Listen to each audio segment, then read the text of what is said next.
Dans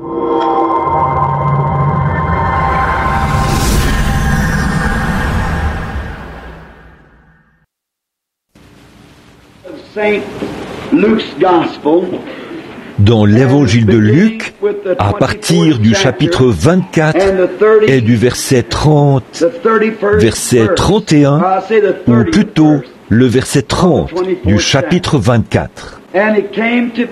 Pendant qu'il était à table avec eux, et il prit le pain, et après avoir rendu grâce, il le rompit et le leur donna. Alors leurs yeux s'ouvrirent, et ils le reconnurent, mais il disparut de devant eux. Et ils se dirent l'un à l'autre, nos cœurs ne brûlaient-ils pas au-dedans de nous lorsqu'il nous parlait en chemin et nous expliquait les Écritures? Que le Seigneur ajoute sa bénédiction. Mon sujet, ce serait, si je l'intitulais ce soir, alors leurs yeux s'ouvrirent et ils le reconnurent.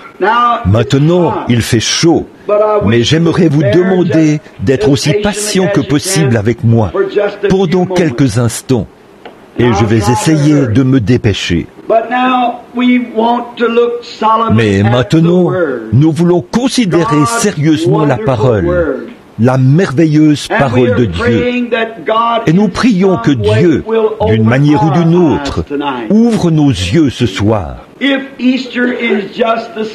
Si Pâques n'est que la célébration d'un événement historique et rien d'autre, alors nous avons une petite raison de douter.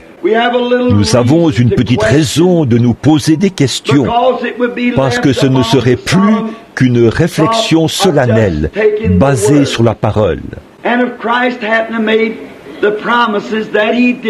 Et si Christ n'avait pas fait les promesses qu'il a faites, alors nous n'aurions pas non plus la preuve que nous avons.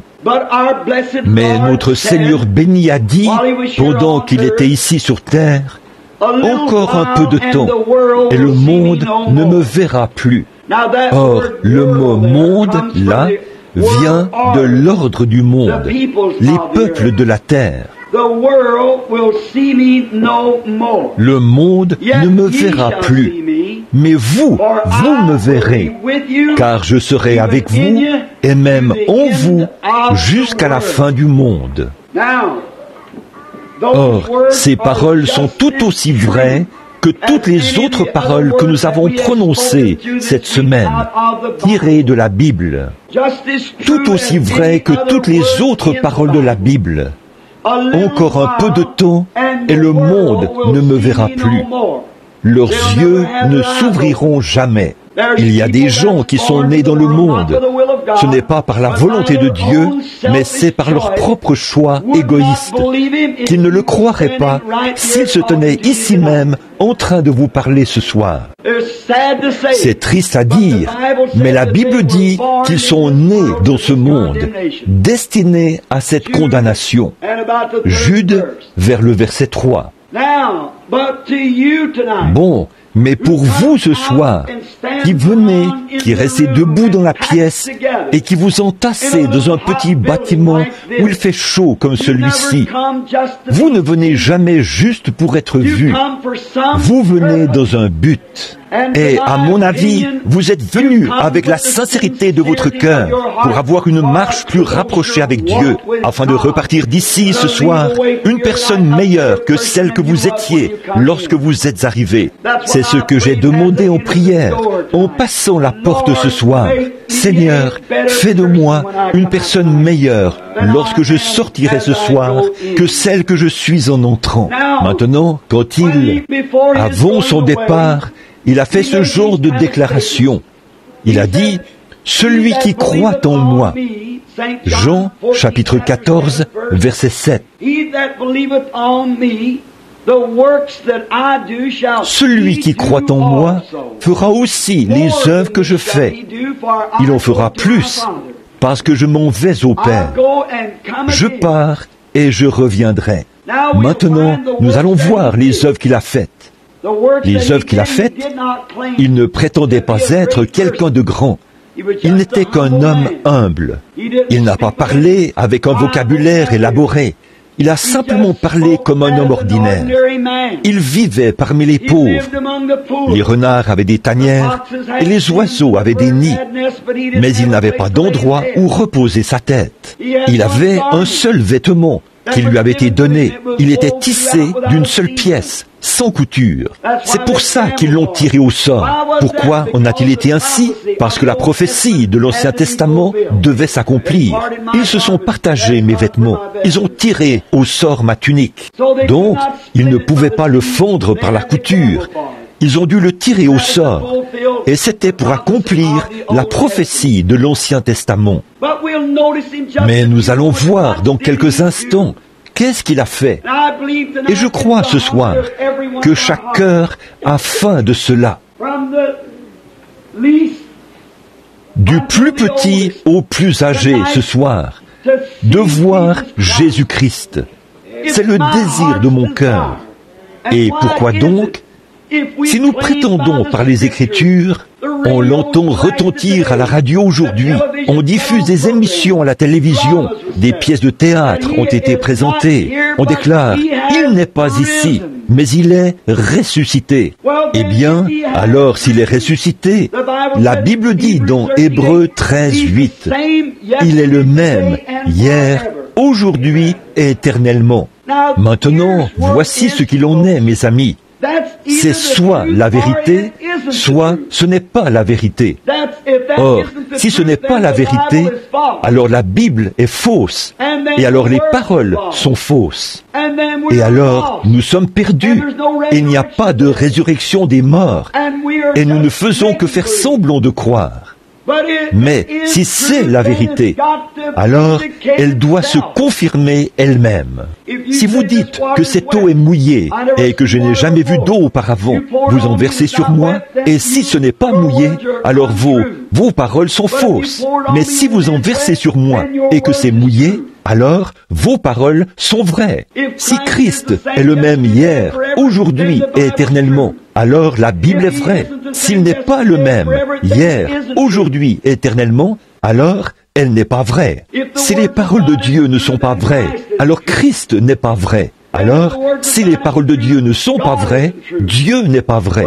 Mais là, si la parole de Dieu est vraie, alors la Bible est vraie, Dieu est vrai, Christ est vrai. Et nous devrions être fidèles à la cause. Exact. Or, quand il était sur terre, il ne prétendait pas être un grand guérisseur. Combien savent que le Fils de Dieu n'a jamais prétendu être un guérisseur? C'est tout à fait exact. Il a dit, « Je ne peux rien faire de moi-même. Je ne fais que ce que je vois faire au Père. Ce n'est pas moi qui fais les œuvres, a-t-il dit. C'est le Père qui demeure en moi. C'est lui qui fait les œuvres. » Quel genre d'œuvre faisait-il? Nous voyons dans la Bible qu'un homme du nom de Philippe a été sauvé. Il est allé là-bas et est allé trouver un ami, Nathanaël.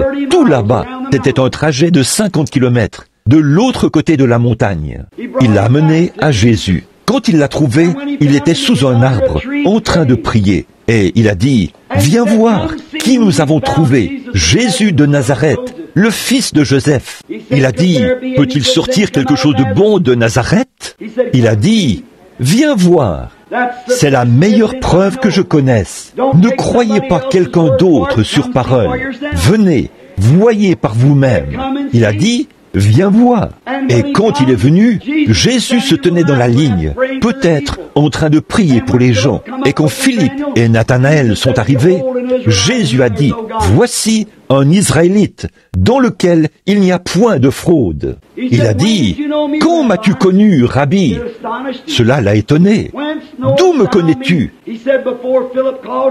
Il a dit, avant que Philippe t'appelle, quand tu étais sous l'arbre, je t'ai vu à 50 kilomètres de là, à travers une montagne. Pourtant, je t'ai vu.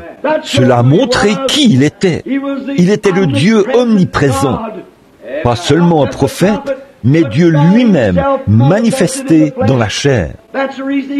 C'est pour cette raison qu'il a pu donner sa vie et la reprendre. Un jour, une petite femme est venue puiser de l'eau.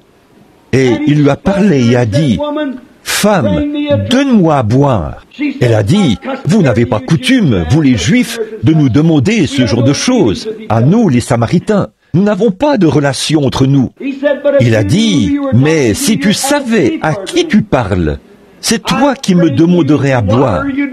Je t'apporterai de l'eau qu'on ne vient pas puiser ici. » Et elle a dit, « Le puits est profond, Seigneur. Tu n'as rien pour puiser. Et où pourrais-tu trouver cette eau ?» Qu'est-ce qu'il était en train de faire? Il était en train de contacter son esprit. Et quand il a découvert quel était son problème, c'était qu'elle vivait dans l'adultère. Elle avait 5 maris et elle vivait avec son 6e.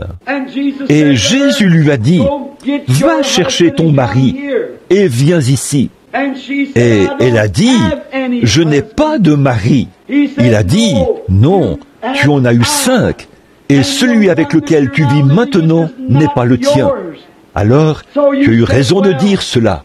Regardez maintenant, le Juif, quand Jésus accomplit ce miracle pour lui, ce Juif fervent, ce vrai, ce véritable Juif a dit, « Tu es le Fils de Dieu, le roi d'Israël. » Il savait que ces signes étaient censés accompagner le Messie. Et maintenant, voici une Samaritaine. Quand ce miracle était opéré pour elle, elle a dit, « Seigneur, je vois que tu es prophète. Nous savons que quand le Messie viendra, il nous dira ces choses. Mais qui es-tu? » Il a dit, « Je le suis, moi qui te parle. » Elle a laissé sa cruche et s'est précipitée dans la ville et a dit, « Venez voir un homme qui m'a dit ce que j'ai fait. Ne serait-ce point le Messie? » Certainement. Tout au long des Écritures, nous pourrions le voir, qu'il a accompli les choses que le Père lui montrait. La Bible dit dans Jean qu'on lui a demandé pourquoi il n'avait pas guéri tous ses infirmes. Et il a dit, « En vérité, je vous le dis. » Jean 5, 19. « En vérité, je vous le dis, le Fils ne peut rien faire de lui-même. Mais ce qu'il voit faire au Père, le Fils le fait pareillement. Or, si Christ est ressuscité des morts et qu'il est parmi nous aujourd'hui, et qu'il a promis que les mêmes choses qu'il avait faites, nous les ferions aussi. C'est soit la vérité, soit ce n'est pas la vérité. La Bible dit, il est le même hier, aujourd'hui et éternellement. Et mes amis, je suis vraiment heureux de savoir qu'aujourd'hui, je crois vraiment, de tout mon être, que Jésus-Christ est le Fils de Dieu. Il a été conçu et né par une naissance immaculée. Il a souffert sous Ponce Pilate. Il a été crucifié, il est mort, il est enseveli, il est ressuscité le 3e jour, il est monté au ciel et il est assis à la droite de sa majesté. Et le Saint-Esprit est ici en train de poursuivre la même œuvre qu'il avait faite quand il était ici sur terre. Quelle belle pensée! Quel beau matin, le premier matin de la résurrection, le premier Pâques qui s'est levé sur la terre. Vous rendez-vous compte que ce Pâques que nous célébrons, sa résurrection, ne fait qu'annoncer un glorieux Pâques à venir, l'heure où il descendra des cieux, et tous ceux qui sont morts en Christ ressusciteront et partiront avec lui. Nous n'attendons que cela, ce grand Pâques qui vient. Et aujourd'hui, comme c'est beau, quelle consolation, quelle preuve nous avons quand la Bible le déclare, quand son omniprésence le déclare, quand sa puissance de guérison le déclare, quand son grand esprit le déclare, quand tout dans la nature le déclare, son Église le déclare, mon cœur le déclare. Le cœur de tout homme né de nouveau le déclare, que Jésus-Christ est le Fils de Dieu et il reviendra. Et il est le même maintenant, hier, aujourd'hui et éternellement. Maintenant, remarquez, c'était en ce beau matin de Pâques. Il y avait eu beaucoup de rumeurs de conversation. Des femmes étaient revenues de la tombe et avaient dit que des anges leur étaient apparus. Et elles pensaient que c'était un jardinier. C'était Marie, la mère, car elle a entendu une voix parler derrière elle, qui a dit « Qui cherches-tu » Et quand il s'est retourné, elle s'est retournée et a dit « Ils ont emporté mon Seigneur. Je ne sais pas où ils l'ont mis. Si tu le sais, dis-moi où il est, et j'irai le chercher. » Il s'est retourné et a dit « Marie » et elle l'a regardé. Elle a dit « Rabouni », ce qui veut dire « maître ». Il a dit « Ne me touche pas, car je ne suis pas encore monté, mais je monterai vers votre Père et vers mon Père, vers mon Dieu et vers votre Dieu.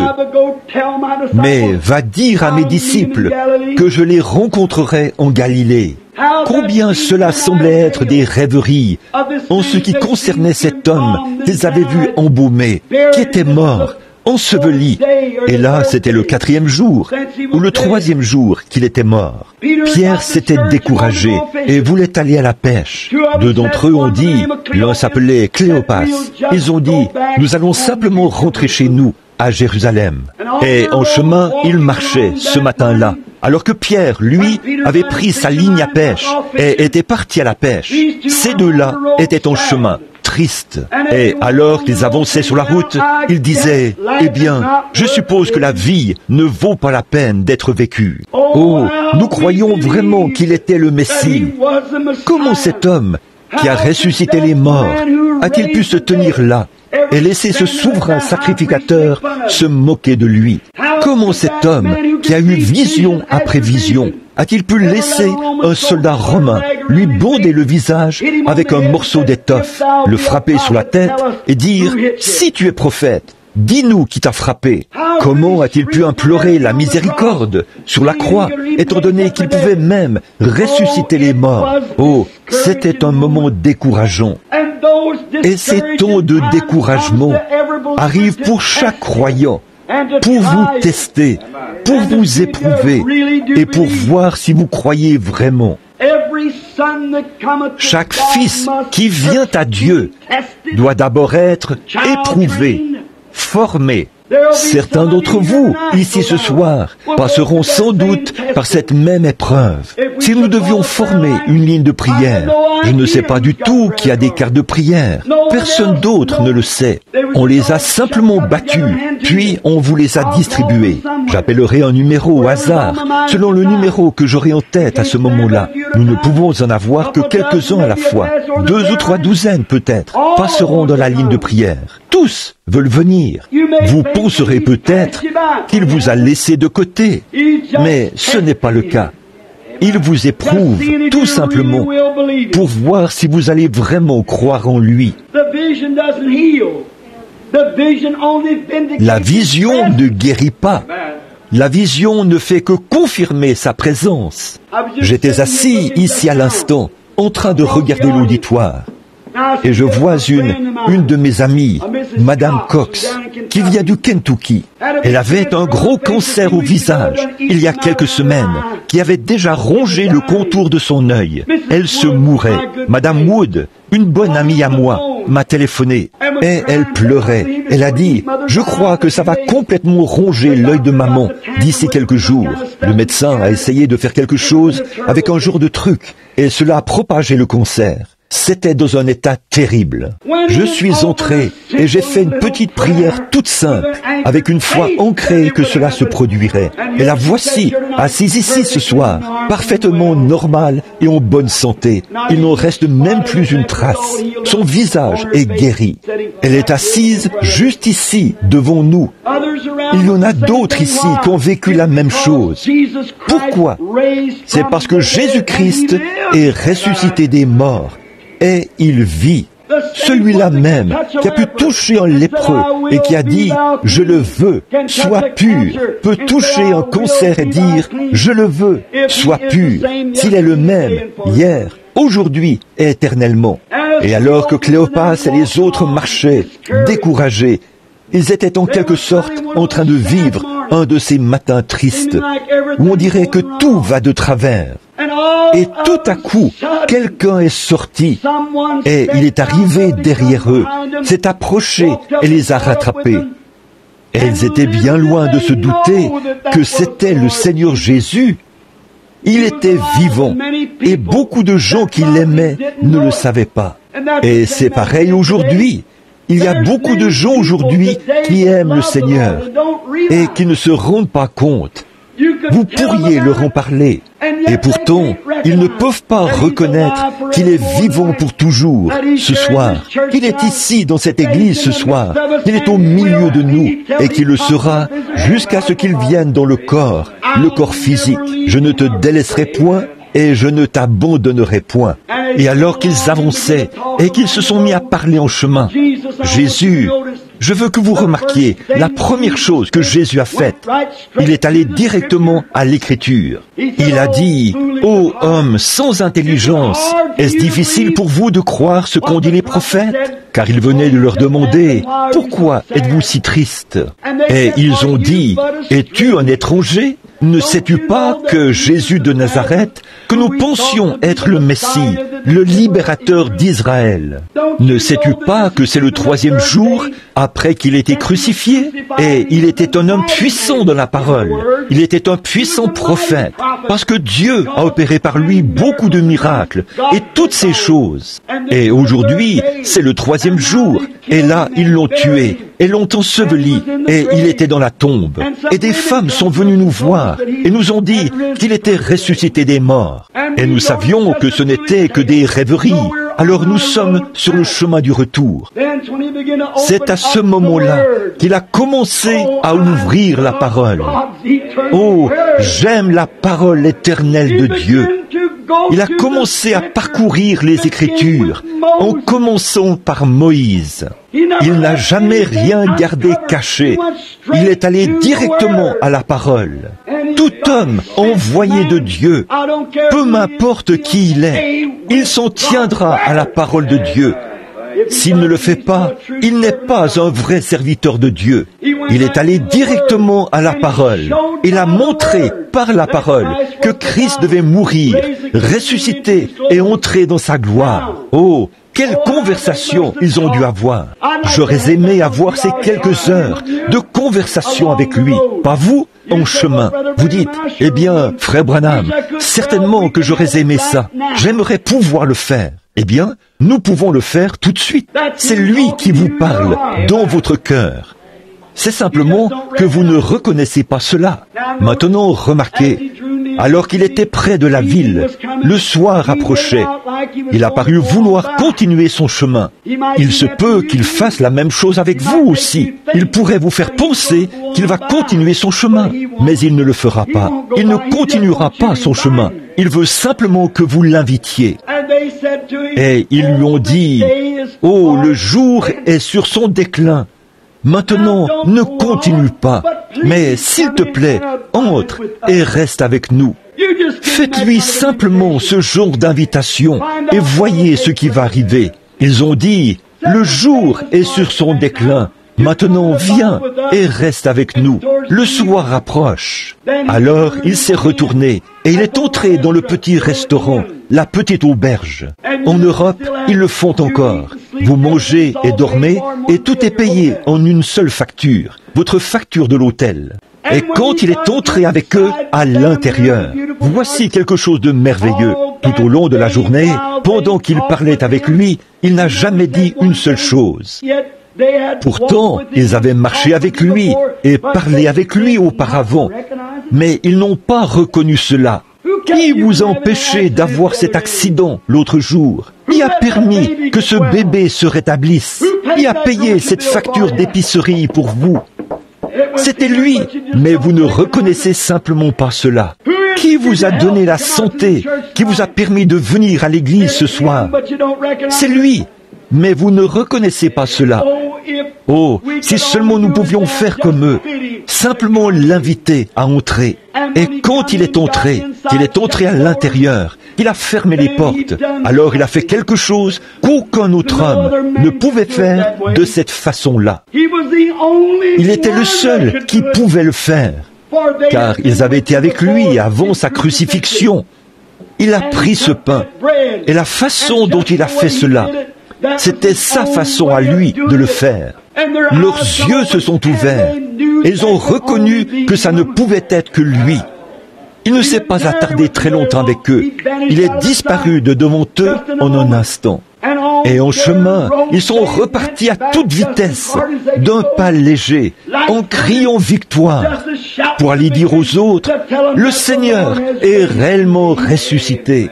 Ils ne sont pas retournés pour se disputer au sujet de leur religion. Ils ne sont pas retournés pour faire des histoires à ce sujet, mais ils savaient simplement qu'il était ressuscité des morts. Eh bien, mes amis, si Jésus-Christ, le Fils de Dieu vivant, après 1900 ans, si la Bible est vraie, il a dit « Je suis vivant au siècle des siècles ». Il est tout aussi vivant ici, dans ce bâtiment ce soir. Il était au jour de sa résurrection. Il est simplement dans un corps. Certains d'entre eux étaient rassemblés, et il a traversé les murs, est apparu là, à l'intérieur, au milieu d'eux. Il a dit, « Tenez, touchez-moi, regardez mes cicatrices dans mes mains. Un esprit a-t-il de la chair et des os comme moi ?» Il a dit, « Donnez-moi à manger. » Et ils lui ont donné du poisson et du pain. Et il s'est tenu là, et il l'a mangé, devant eux. Il a dit, « Un esprit ne mange pas comme vous me voyez manger. » Qu'est-ce qu'il est ? Il est ce grand Dieu Jéhovah vivant qui est au milieu de nous ce soir. Partout où 2 ou 3 sont assemblés, il est là, au milieu d'eux. Je serai au milieu d'eux. Et maintenant, voici ce que je pense. Si Christ vient vers cet auditoire, pendant que vous transpirez, que vous attendez, et qu'il prouve en ce temps de Pâques qu'il est vivant et qu'il est ici dans ce bâtiment ce soir, alors vous avez le droit de lui demander tout ce pourquoi il est mort, et croyez que vous le recevrez. Croyez-vous que c'est la vérité? Certainement. Là, je pourrais vous parler longtemps, mais une seule parole de Christ comptera plus que toutes les paroles que moi, je pourrais prononcer avec une voix fatiguée et cassée, une voix surmenée comme elle l'est. Et puis, autre chose, quand je prêche, puisque je suis chez moi ici, c'est difficile d'avoir une réunion fructueuse avec l'onction de l'Esprit comme ça. Pourquoi? Parce qu'ici, c'est chez moi. Jésus a dit, un prophète, chez lui, dans sa propre patrie, même dans sa propre région. C'est simplement quelque chose qui se passe ainsi. Il est dit que quand il est retourné dans la ville de son enfance, les gens ont dit, n'est-ce pas le fils du charpentier? Sa mère, Marie, n'est-elle pas ici avec nous? Tous ses frères, ne sont-ils pas ici? Et ses sœurs aussi? Ne les connaissons-nous pas? De quelle école est-il sorti? À quel séminaire a-t-il obtenu son diplôme? Quelles sont ses références? Il n'est venu ni d'une école, ni d'un séminaire. Il n'avait non plus aucune référence. Mais il est venu de Dieu. Mais ils ne pouvaient pas voir cela. Ils ont dit, d'où lui vient cette sagesse? Et quand ils l'ont vu discerner les pensées des gens, quand Pierre s'est approché de lui, il a dit, tu t'appelles Simon, le nom de ton papa est Jonas. Ça l'a stupéfait. Comment pouvait-il savoir qui il était? Les pharisiens se tenaient là et ont dit, c'est un Belzébul, il est le chef des 10 heures de bonne aventure. C'est un démon. Et Jésus a dit, vous dites cela contre moi, le Fils de l'homme. Cela vous sera pardonné. Mais quand le Saint-Esprit sera venu et qu'il fera la même chose, si vous dites un seul mot contre cela, il ne vous sera jamais pardonné, ni dans ce siècle, ni dans le siècle à venir. Donc, c'est quelque chose de dangereux. Alors, comment a-t-il pu savoir? Pourquoi a-t-il dit cela? Il savait que ces signes cesseraient jusqu'à ce qu'on arrive à ce dernier jour. Et en ces derniers jours, il ne serait pas juste s'il répandait sa colère sur un peuple juste. Nous avons été pesés dans la balance et trouvés légers. Tout ce à quoi nous pensons, c'est profiter des plaisirs de la vie, des émissions de radio, des choses non censurées, Elvis Presley, Arthur Godfrey, des plaisanteries grossières, des célébrités à la radio et à la télévision. Mercredi soir, nous restons à la maison au lieu d'aller à la réunion de prière pour écouter des âneries pareilles et nous prétendons être chrétiens. Puis, quand Dieu déverse son esprit et montre les signes de sa résurrection, nous condamnons cela et nous nous en détournons. Et c'est un péché impardonnable de faire ça. Jésus a dit, dites un seul mot contre cela et ça ne vous sera jamais pardonné, ni dans ce siècle, ni dans le siècle à venir. Donc, cet esprit doit venir en ces derniers jours pour prouver que cette parole de Dieu est vraie. Et je dis, sous l'autorité de la parole de Dieu, et par ce que je ressens dans ma propre âme, ce même Esprit Saint, l'Esprit, est ici même, en ce moment, au milieu de ces gens. Or, j'ai déclaré qu'il est ressuscité des morts. J'ai déclaré qu'il est vivant, vivant pour toujours. J'ai déclaré qu'il est le même, hier, aujourd'hui et éternellement, le même dans son principe, le même en puissance, le même en toutes choses, sauf dans son corps physique, qui est assis à la droite de Dieu et de la majesté, dont la gloire. Mais le Saint-Esprit est ici, il est à l'œuvre, il agit, il accomplit, il fait exactement ce que Jésus-Christ a fait, car c'est la preuve de sa résurrection. Quelle belle heure! Maintenant, je suppose que vous voyez dans quelle position je me trouve. Maintenant, ce n'est pas seulement devant ce petit groupe d'environ une centaine de personnes, ou de 200 personnes, ici dans ce petit bâtiment, qui sont entassés ici ce soir, mais j'ai fait cette déclaration devant des milliers de milliers et des centaines de milliers de personnes. J'ai tenu la Bible dans une main et le Coran dans l'autre, et j'ai dit que l'un doit être vrai et l'autre faux. Et j'ai défié tout prêtre mahométan de venir prouver, ou n'importe qui d'autre, un bouddhiste ou quoi qu'il soit, de défendre le Coran et de défendre leur religion. Mais tout le monde est resté silencieux. Mais frère, la raison pour laquelle je fais cela, c'est parce que je sais que mon Rédempteur est vivant. Et il est la vérité. Jésus-Christ est vivant. Il est ici. Maintenant, je ne peux rien faire de moi-même. C'est un don de Dieu. Comment faites-vous cela? C'est simplement en s'abandonnant. Dans ce bâtiment, en ce moment, il y a beaucoup d'anges. Vous dites, est-ce conforme à l'Écriture? C'est la Bible. Je vais vous montrer. Combien y a-t-il de chrétiens ici? Levez la main. Très bien. Vous pouvez les baisser. La Bible dit que les anges de Dieu campent autour de ceux qui le craignent. Alors, il y a des anges ici. Aussi Christ a dit, là où 2 ou 3 sont assemblés en mon nom, je serai au milieu d'eux. Alors, il est ici. Tout ce qu'il y a, c'est que vous ne pouvez pas le voir, mais par la foi, nous croyons cela. Je peux vous prouver que la radio aussi passe ici, des voix. Je peux vous prouver que des images sont en train de passer ici. Ça ne sera pas capté par ce tube-ci, ça ne sera pas capté par ceci, ce dispositif à cristal, par ce micro. Ce morceau de tissu-ci ne les reproduira pas non plus, parce qu'il n'a pas été conçu pour pouvoir le faire. Mais il y a un matériau qui reproduira cette image. Et Dieu a établi des gens dans l'Église. Premièrement des apôtres, ensuite des prophètes, des docteurs, des évangélistes et des pasteurs. Tous pour le perfectionnement de l'Église. Comment pourrions-nous rejeter l'un et dire que l'autre n'existe pas? Dieu le fait lui-même. Il ne s'agit de rien d'autre que de s'abandonner au Saint-Esprit. Et à partir de là, le Saint-Esprit prend la relève. Et vous ne savez pas ce que vous faites. C'est l'œuvre souveraine du Saint-Esprit. Maintenant, mes amis, vous qui vivez ici, dans ma ville, et je veux dire ceci maintenant, avant de terminer ces réunions de réveil, un de ces jours, il ne restera même plus une seule cendre à Jeffersonville. Il n'en restera pas une seule à Charlestown. Il n'en restera pas une seule à Louisville. Ce monde est mûr pour le jugement. Ils ont maintenant une bombe à hydrogène que la Russie peut tirer de Moscou, la faire atterrir sur la 4e rue. Et chacune de ces fabriques de poudre, par ici, s'enfoncera 25 mètres sous terre, avec une seule bombe, sur un carré de 25 km de côté. Elle creusera un cratère profond de 45 mètres dans le sol. La main est sur la détente. L'horloge continue son tic-tac. Il est plus tard que vous ne le pensez. Pourquoi attendre jusqu'à ce moment-là? Souvenez-vous, si cette honte où nous habitons sur la terre est détruite, nous en avons une qui nous attend.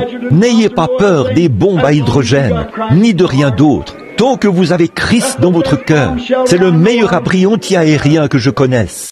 Il est fait de plumes. Sous ses ailes, vous demeurez. Alors, ne vous inquiétez pas de ces choses-là, si vous êtes chrétien. Mais si vous n'êtes pas chrétien, vous êtes certainement dans une position terrible. Vous ne savez pas à quelle minute votre cœur va arrêter de battre. La Bible dit que les hommes mourraient dans les derniers jours de problèmes cardiaques. Le cœur des hommes qui défaille, la peur, la perplexité des temps, la détresse parmi les nations. Regardez cela, il y a 10 fois plus d'hommes qui meurent que de femmes. La Bible n'a jamais dit que le cœur des femmes défaillirait. Elle dit le cœur des hommes défaillirait. Tout à fait, parfaitement.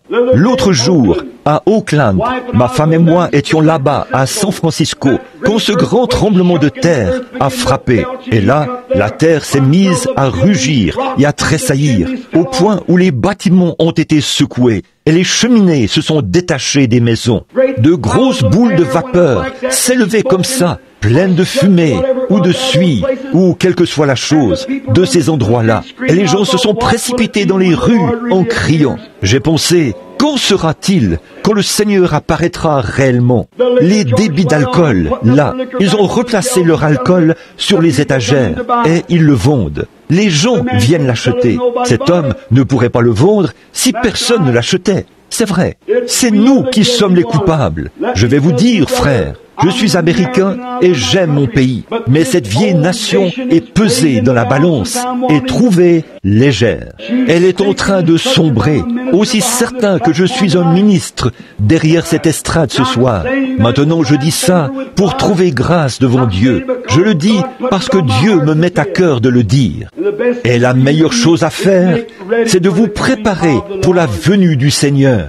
Maintenant, croyez en lui. Ayez foi en lui. Maintenant, tous les mots que je pourrais dire, je le répète, ne vaudraient rien en comparaison de ce que Jésus dirait. Mais vous rendez-vous compte de la position dans laquelle je me trouve avec ce groupe de gens ce soir? J'ai soit mal interprété quelque chose, soit j'ai dit la vérité. Maintenant, si Jésus-Christ est ressuscité des morts et qu'il a promis que nous ferions les mêmes choses que lui, et j'ai affirmé depuis ma tendre enfance, je n'avais pas 18 mois, je pense, mais en tout cas, je n'avais pas plus de 2 ans quand j'ai eu ma première vision. Ça a été ainsi toute ma vie. Les gens qui sont ici dans le tabernacle le savent. Pendant tout le temps que j'ai été ici, pas une seule fois ça n'a failli. Et ça ne faillira jamais, parce que c'est Dieu. Cela a fait le tour du monde. Un grand réveil a été déclenché. Et maintenant, par la grâce de Dieu, j'en suis à mon 2e million d'âmes qui ont été gagnées au Seigneur Jésus lors de mes propres réunions. Le 2e million. C'est vrai. Et pensez un peu aux millions d'autres qui sont allés là. Oral Roberts, toutes ces étincelles qui ont été allumées à partir de cette chose et qui ont été à l'œuvre, des milliers de milliers, si bien qu'un grand réveil de la puissance de Dieu se produit partout dans le monde. Et le diable propage toutes sortes de faussetés pour neutraliser cela. Mais la vraie, la véritable parole de Dieu ira tout droit jusqu'au bout. Elle ne faillira jamais. Moi, l'Éternel, je l'ai plantée. Je l'arroserai jour et nuit, de peur qu'on ne la ravisse de ma main. Or, ce soir, j'affirme que Christ est ressuscité des morts. Il est le même, hier, aujourd'hui et éternellement. Maintenant, que le Seigneur vous bénisse. S'il le fait, alors vous, si vous croyez cela, que Dieu vous bénisse. Demandez-lui alors, quand il entrera en scène, si Christ apparaît ici sur cette estrade. Voici un défi. Si Jésus-Christ, le Fils de Dieu, apparaît ici même sur l'estrade et fait les mêmes choses qu'il a faites quand il était ici sur terre, croirez-vous en lui? Regardez-le sur le chemin d'Emmaüs, comme ces garçons ont rompu. Quand il a rompu ce pain, il a fait là quelque chose qu'aucun autre homme ne pouvait faire. C'était quelque chose que seul Christ pouvait faire. Et ils ont reconnu cela. Maintenant, s'il veut bien faire la même chose ici, que seul Christ peut faire, non pas quelque chose de faux, mais exactement la même chose qu'il avait faite. Alors, croyez-le, recevez-le, ayez foi en lui, aimez-le, servez-le. Je vais vous dire une chose, adhérer à une église ne suffit pas. Ça ne marchera pas. Il vous faut naître de nouveau. Il ne s'agit pas d'une excitation émotionnelle. Il ne s'agit pas d'un petit quelque chose que vous avez dit. Eh bien, j'ai poussé des cris, j'ai parlé en langue, j'ai fait ceci. Il ne s'agit pas de ça. Quand tout au fond de votre cœur, quelque chose vient vous changer et que vous devenez une nouvelle créature en Jésus-Christ. Vous recevez la personne, Jésus-Christ. Quand les choses anciennes meurent et que les choses nouvelles naissent de nouveau, vous redressez vos torts, vous aimez vos ennemis, vous priez pour ceux qui vous maltraitent. Ça, c'est quand vous êtes chrétien. On reconnaît l'arbre aux fruits qu'il porte.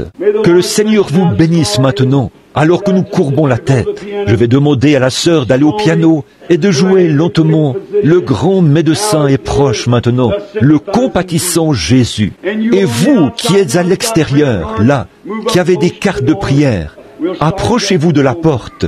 Nous allons commencer dans un instant. Prions. Notre cher Père Céleste, oh, ma pauvre voix, j'ai parlé pendant 4 mois. Ma voix est très fatiguée. Mais je te prie de m'aider maintenant même. Ici, il y aura un autre événement important au Branham Tabernacle. Ici, il y aura un autre témoin qui se lèvera dans les derniers jours, au jour du jugement. Beaucoup sont debout à l'intérieur et à l'extérieur ce soir. Beaucoup d'entre eux se demandent, beaucoup se disent, est-ce vrai ou n'est-ce pas vrai?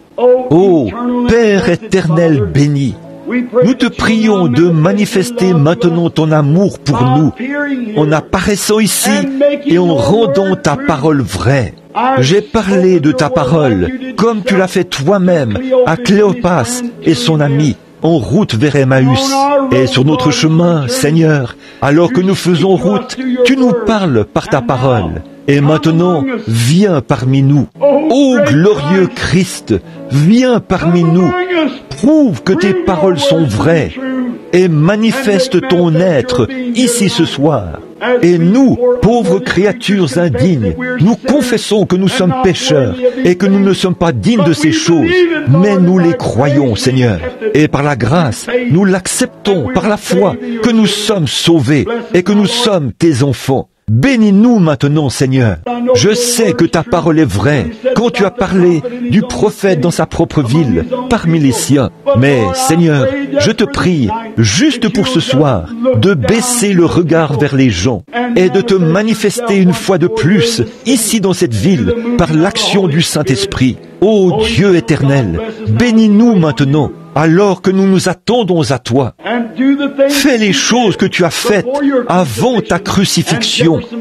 Et Jeffersonville n'aura pas la moindre raison de se plaindre. Mais nous savons qu'ils seront sans excuse ce jour-là, car tu t'es manifesté. Au nom de Jésus, je prie. Amen. Pas pour ça qu'elle veut que je prie. Non, ce n'est pas le cancer, car elle en est guérie. Mais elle veut que je prie pour un mal de dos dont elle souffre. C'est vrai. C'est un problème de dos, pas vrai? Maintenant, croyez-vous qu'il est ressuscité des morts? Maintenant, regardez bien. Si je lui parle un peu plus longtemps, peut-être que quelque chose d'autre sera dit. Je ne sais pas. Or, je ne savais pas du tout quel était votre problème. Je ne sais pas ce que c'était, voyez, mais c'est enregistré sur les magnétophones. Vous pouvez voir ce qu'il a dit.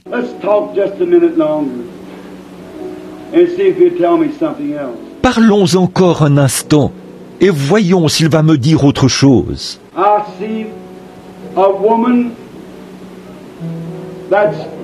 Je vois une femme qui a l'air d'être, en quelque sorte, c'est une autre femme, et elle prie pour elle. Et elle est dans une sorte d'institution ou d'hôpital. C'est un institut psychiatrique. C'est à Madison, dans l'Indiana. C'est une sœur pour qui vous voulez qu'on prie, qui est dans une institution. Et si vous croyez de tout votre cœur et de tout votre être, Dieu donnera la délivrance et il guérira votre dos et vous rétablira. Vous croyez cela maintenant? Très bien. Avancez-vous ici. Cher Père Céleste, nous te prions au nom de Jésus-Christ de guérir cette femme et de la rétablir. Et accorde-lui cette bénédiction. Et je prie que la miséricorde de Dieu repose sur elle, qu'elle la guérisse et que la gloire te revienne. Je prie au nom de Jésus-Christ. Amen. J'aimerais dire ceci. Il y a une vibration qui vient de là, qui vient juste d'ici. Juste un instant. Restez là un instant. J'ai remarqué que cette lumière vous a quitté, s'est déplacée.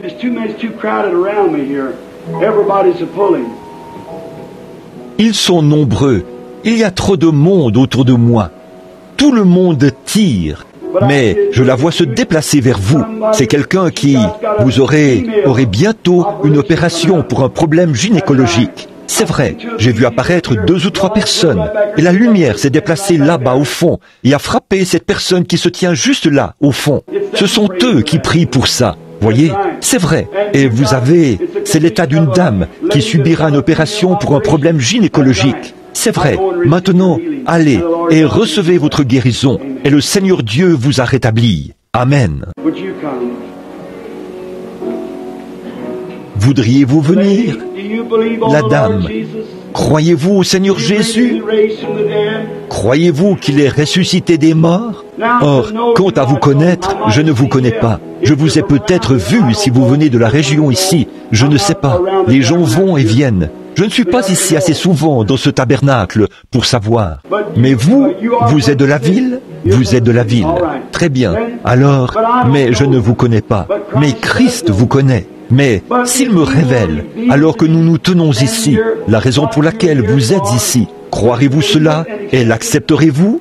Et vous savez que je ne sais pas pourquoi vous êtes ici. Je n'en ai aucune idée. La seule chose, c'est que vous m'avez peut-être vu en ville, ou quelque chose, ou quelque chose. Je ne sais pas.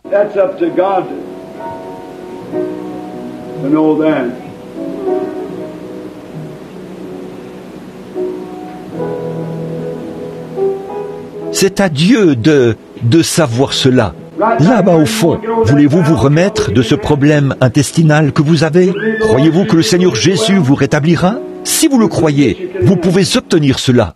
Quelqu'un d'autre souffre d'une anomalie de la numération sanguine. Assis là-bas, je les ai vus faire. Croyez-vous que le Seigneur va vous rétablir? Très bien. Croyez-vous de tout votre cœur? Alors, vous pouvez recevoir votre guérison. Dieu vient de vous guérir. Vous l'avez touché. Ce n'est pas moi que vous avez touché. Vous êtes à 10 mètres de moi. Amen. Maintenant, croyez-vous qu'il est ressuscité des morts? Regardez simplement et vivez, là, pendant qu'on avance dans la ligne.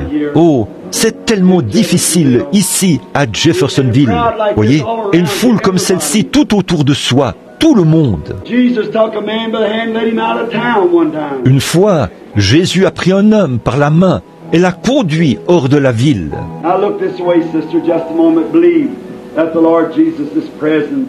Maintenant, regardez par ici, sœur, juste un instant. Croyez que le Seigneur Jésus est présent pour vous aider.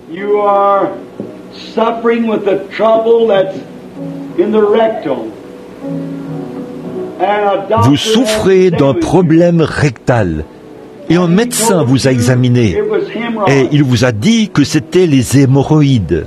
Je vous vois aussi essayer de vous déplacer dans la maison et vous avancez très lentement. Vous souffrez d'arthrite. C'est ainsi dit le Seigneur. Le médecin a dit qu'il fallait vous opérer. C'est tout à fait vrai. Et je l'ai vu signer cette petite carte-là, dans son bureau. Rebecca Baker, 509 rue Graham. C'est tout à fait vrai. C'est dans son bureau, inscrit sur le rapport. C'est vrai. Croyez-vous? Alors vous pouvez recevoir votre guérison. Au nom du Seigneur Jésus-Christ, que cette femme reçoive sa guérison. Amen. Que Dieu vous bénisse, madame. Allez, en croyons maintenant. Ayez foi en Dieu. Si seulement vous pouviez être conscient de la présence du Seigneur. Maintenant, la dame qui se tient ici, afin que vous, je ne vous connais pas, pour autant que je sache. Vous ne me connaissez pas, et je ne vous connais pas. Pas vrai? Eh bien, alors vous êtes quelqu'un qui ne me connaît pas, et je ne les connais pas, et je ne connaissais pas l'autre dame. Mais cette dame m'est totalement inconnue, pour autant que je sache. Si c'est vrai, levez la main, madame. C'est la toute première fois que nous nous rencontrons. Voici une femme et un homme. C'est une très belle image de Jean 4, où une femme et un homme se sont rencontrés. La femme était une Samaritaine. Jésus était un Juif. Et ils se sont mis à parler ensemble. Et Jésus a révélé les secrets de son cœur et lui a fait savoir quel était son problème. Or, s'il est le même Jésus aujourd'hui, il peut faire la même œuvre aujourd'hui. Si cette femme veut bien lever la main vers Dieu, non pas pour jurer, parce que nous ne croyons pas qu'il soit juste de le faire, simplement lever sa main en toute sincérité, avec la mienne, pour attester que nous ne nous sommes jamais vus auparavant et que nous ne savons rien l'un de l'autre. Voulez-vous lever la main, madame? Voilà, elle ne m'a jamais vu, je ne l'ai jamais vue, et elle m'est totalement inconnue. Maintenant, s'il y a la présence du Seigneur Jésus est ici, si la femme est malade, je ne pourrai pas la guérir. Elle a déjà été guérie.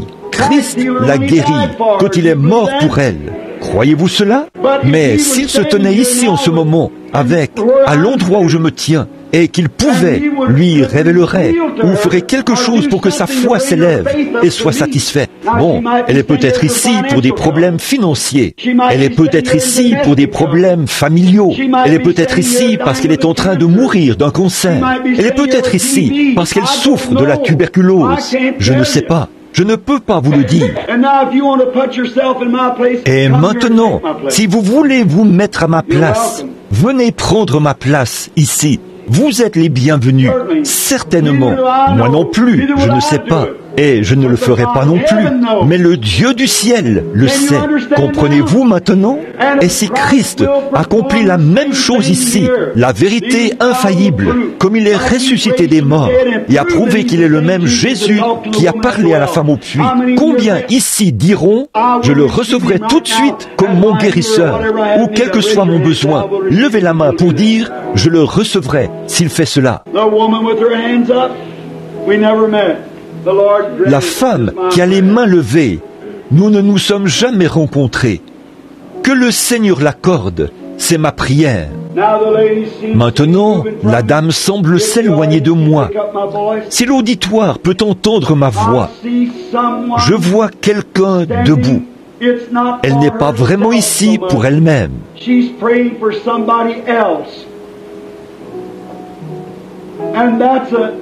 Elle prie pour quelqu'un d'autre. Et c'est une dame âgée. C'est pour sa mère qu'elle prie. C'est vrai. Elle a de petites crises cardiaques. Quelque chose comme des palpitations cardiaques. Elle ne peut pas dormir la nuit. N'est-ce pas vrai? Levez la main si c'est vrai. Et cette dame n'est pas de cette région-ci. Cette dame vient de loin. Cette dame vient de la Géorgie. C'est tout à fait vrai. Et vous venez de la Géorgie. Et vous voulez aussi qu'on prie pour vos yeux. Vous êtes en train de devenir aveugle. Et c'est vrai. Croyez-vous que Dieu vous rétablira? Si c'est vrai, levez la main. Très bien. Maintenant, croyez-vous? Ayez foi en Dieu maintenant, pendant que je prie pour elle. Vous qui êtes dans la salle, priez pour vous-même et croyez Dieu. Il est ici, omniprésent. Venez ici, sœur. Ô Sauveur béni, je te prie, au nom de Christ, d'accorder à cette femme son désir. Puisse la puissance du Dieu Tout-Puissant reposer sur elle, qu'elle soit guérie et qu'elle reçoive ce qu'elle a demandé. Je prie pour cette bénédiction au nom de Jésus. Amen. Maintenant, allez, réjouissez-vous et soyez heureuses. Et sœurs, croyez et soyez rétablies. Très bien. Je n'en suis pas sûr, mais je crois que je connais cette femme. Je crois que vous êtes de Georgetown, parce que je suis... N'êtes-vous pas parente avec frère Argenbright? Bien sûr, cette onction-là, c'est différent. Vous vous rendez compte qu'il y a une différence en ce moment. Quand je vous parle ailleurs, en ce moment, c'est différent. Vous ressentez quelque chose comme une sensation très agréable.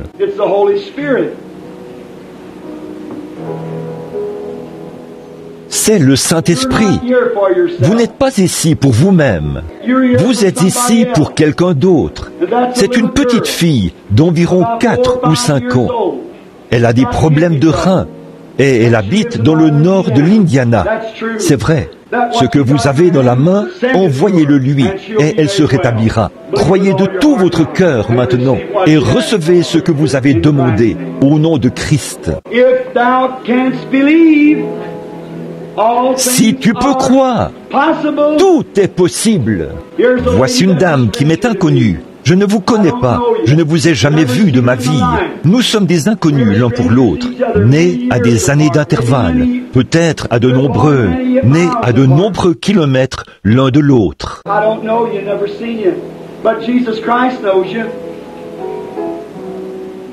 Je ne vous connais pas, je ne vous ai jamais vu, mais Jésus-Christ vous connaît. Il s'est passé quelque chose dans l'auditoire. Un homme est apparu près de moi. Le voici, assis là, une hernie ombilicale. Croyez-vous, monsieur? Alors Christ vous guérit et vous rétablit. Amen. C'est comme ça qu'il faut faire. Croyez. Qu'est-ce qu'il a touché? Je n'ai jamais vu cet homme, mais il était guéri sur le champ. Il a touché le Seigneur Jésus, qui est présent ici. Débarrassez-vous de cette incrédulité. Oubliez que je suis William Branham. Regardez à Jésus-Christ. C'est lui qui est ici. Je défie votre foi au nom de Christ. Ne pensez pas à moi, mais croyez que c'est le Seigneur Jésus qui est ici. Et voyez ce qui va arriver. Peu m'importe où vous êtes dans le bâtiment. Maintenant, voici une petite femme. Je ne l'ai jamais vue. Elle est plus âgée que moi. Elle, je ne sais pas qui elle est, d'où elle vient. Je ne sais rien à son sujet. Je lui suis totalement inconnu. Mais Christ la connaît. S'il me révèle la raison pour laquelle vous êtes ici, accepterez-vous cela et le croirez-vous? Vous avez ressenti cette drôle d'impression il y a quelques minutes, quand j'ai dit quelque chose, n'est-ce pas? C'est votre sœur, celle qui est à l'hôpital psychiatrique de Madison, dans l'Indiana. C'est exact. En effet, une autre femme se tenait ici, et vous, vous étiez là, à regarder de ce côté-ci. Et quand vous vous êtes avancé ici, vous croyez la vision. C'est tout à fait vrai. C'est ce qui a produit cela. Et la raison pour laquelle vous êtes ici ce soir, c'est parce que vous avez un problème cardiaque. Vous venez de faire une crise cardiaque. C'est tout à fait vrai. Et je vois maintenant, en regardant dans une vision, cette région vallonnée. Vous venez de quelque part, ici, dans le sud de l'Indiana. Vous venez de près de Corridon. C'est de là que vous venez.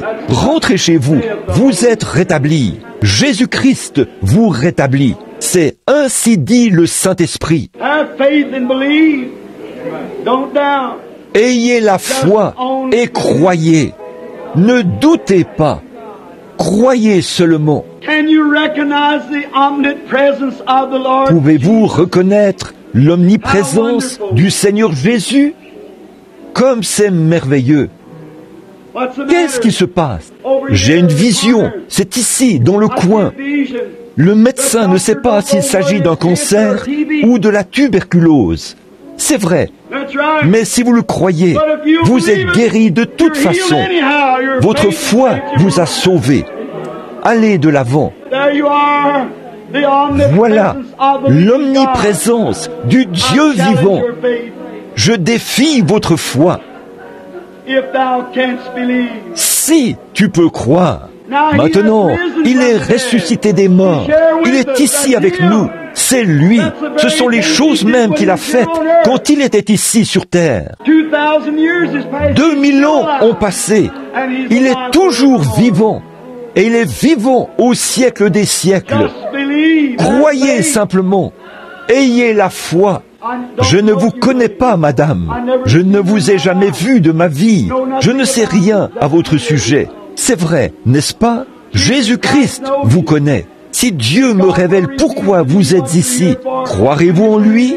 Et croirez-vous que je suis son prophète? S'il le fait, vous saurez que quelque chose m'a oint. Vous sauriez absolument que c'est cela. Maintenant, si je disais, je vais vous imposer les mains, soyez guéris, vous auriez le droit d'en douter. Mais si Dieu me dit quelque chose que vous savez être la vérité, alors vous saurez si c'est la vérité ou pas. Pas vrai? C'est un trouble gynécologique. Vous avez été opéré. Je vous vois sortir de la table d'opération avec quelque chose de blond sur le visage. Mais ça n'a pas réussi. C'est vrai. Mais ce diable s'est caché du médecin. Mais il ne peut pas se cacher de Dieu. Rentrez chez vous et soyez rétablis, madame. Jésus-Christ vous a guéri et vous a rétabli. Si vous pouvez croire, je vous suis inconnu, madame. Croyez-vous que Jésus-Christ, le Fils de Dieu, est ici? Croyez-vous qu'il vous rétablira? Le diabète, ce n'est rien pour Dieu de guérir cela. Croyez-vous qu'il vous rétablira? Alors, rentrez chez vous et recevez votre guérison au nom de Jésus-Christ, le Fils de Dieu. Amen. Venez ici, madame.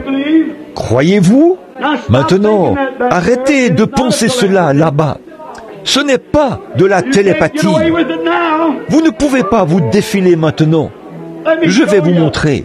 Je ne connais pas cette femme. Mettez vos mains sur les miennes, madame. Si Dieu me révèle quel est votre problème, comme je regarde par ici, vous savez que je ne lis pas dans vos pensées. Si Dieu me révèle quel est votre problème, croirez-vous que Jésus-Christ est le Fils de Dieu et que je suis son serviteur? Si vous le croirez, levez la main.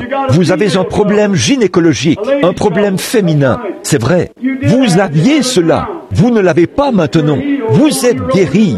Continuez votre chemin. Réjouissez-vous et soyez dans l'allégresse. Venez, monsieur. Ce vieux problème de rein, quelque chose qui vous tracasse. Croyez-vous que Dieu vous rétablira? Vous en guérira? Alors, au nom de Jésus-Christ, recevez votre guérison et continuez votre chemin en vous réjouissant. Amen. Que Dieu vous bénisse, frère. Croyez. Bonjour, madame. N'aimeriez-vous pas aller manger de nouveau un bon repas, comme vous le faisiez autrefois? Vous avez été très nerveuse, n'est-ce pas? Ça provoque un ulcère dans votre estomac. Allez vous chercher un hamburger et mangez-le. Jésus-Christ vous a guéri. Continuez votre chemin en vous réjouissant. Si tu peux croire, ayez foi en Dieu. Croyez-vous? Le Christ vivant et omnipotent est présent ici maintenant pour guérir chaque personne qui est ici.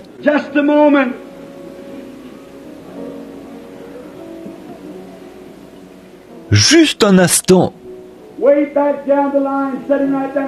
Tout au bout de la rangée, assis juste là, il y a un jeune homme assis là.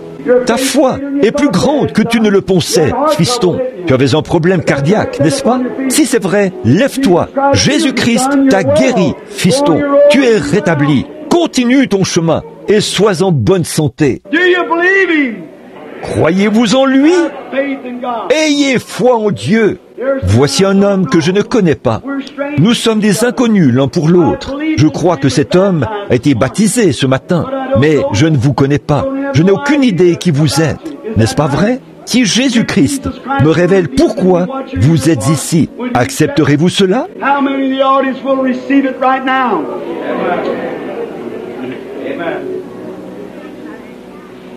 Combien dans l'auditoire recevront cela maintenant même? Si tu peux croire, ayez simplement la foi. Ne doutez pas. Cet homme a un problème de peau, c'est vrai. Et je vois que vous devenez. C'est aussi un problème de prostate. C'est vrai. Si oui, faites signe de la main. Et je vois quelque chose de sombre entre vous et une femme. C'est votre femme. Vous priez pour elle. Elle est une pécheresse.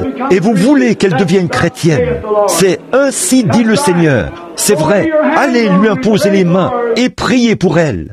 Que Dieu dans le ciel révélera l'importance de ces choses qui sont réelles. Croyez-vous? Croyez-vous que Dieu le fera?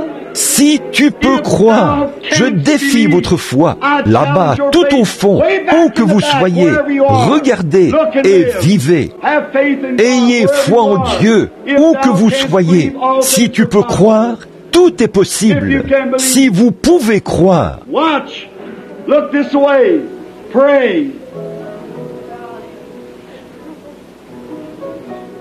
Observez, regardez par ici, priez. Vous dites, qu'est-ce que vous regardez, frère Branham? Rebecca, come back this way a little, honey. Rebecca, reviens un peu par ici, chérie. Arrête, là où tu te trouves. Voici ma petite fille, qui sera aussi un jour prophétesse. Cette dame qui se tient juste là, à côté de toi, chérie, elle porte un chapeau blanc, elle souffre d'une sinusite. Levez la main, ou levez-vous, madame. Vous priez que Dieu vous appelle, que je vous appelle. Pas vrai? Laissez ma petite fille vous imposer les mains, là. Ô Dieu éternel, au nom de Jésus-Christ, je réprime ce démon qui dérange cette femme, et que cela la quitte au nom de Christ. Amen. Oh, béni soit le nom du Seigneur. Que le Seigneur Jésus se révèle lui aussi. Croyez-vous qu'il est ici? Alors, je vais vous dire à chacun de vous, maintenant même, si vous pouvez le croire, Jésus-Christ guérit chacun de vous, maintenant même.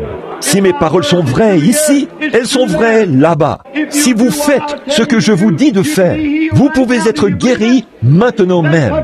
Le croyez-vous? Alors, imposez-vous les mains les uns aux autres. Imposez-vous simplement les mains les uns aux autres, à l'intérieur du bâtiment ou à l'extérieur. Ne doutez pas. J'ai entendu un esprit de surdité quitter. Le voici, le Christ ressuscité. Ô Dieu éternel et béni, au nom du Seigneur Jésus, je défie tout esprit impur, au nom de Christ, le Seigneur, qu'il quitte cet endroit, qu'il sorte de ces gens, et que le grand Saint-Esprit baptise maintenant tous ceux qui sont ici, avec une grande foi pour croire. Oh, Satan, toi, un démon, tu nous as bluffés assez longtemps. Christ est ressuscité. Il est ici et les clés de la mort et du séjour des morts sont accrochées à son côté. La puissance de guérison a été payée et nous t'adjurons par le nom de Jésus-Christ, le Fils de Dieu qui est vivant, de quitter ces gens. Sors d'eux, Satan, afin qu'ils repartent d'ici en bonne santé. Si vous croyez de tout votre cœur que Jésus-Christ vous a guéri, levez-vous et acceptez la puissance de la guérison divine du Dieu Tout-Puissant. C'est ça. Gloire au Seigneur. Que le Seigneur soit béni. Vous êtes guéris, chacun de vous. Levez-vous et donnez gloire à Dieu. Amen. Béni soit le nom du Seigneur. Donnons-lui la louange alors que nous levons les mains et que nous le louons. Que le Fils du Dieu vivant soit béni. Amen.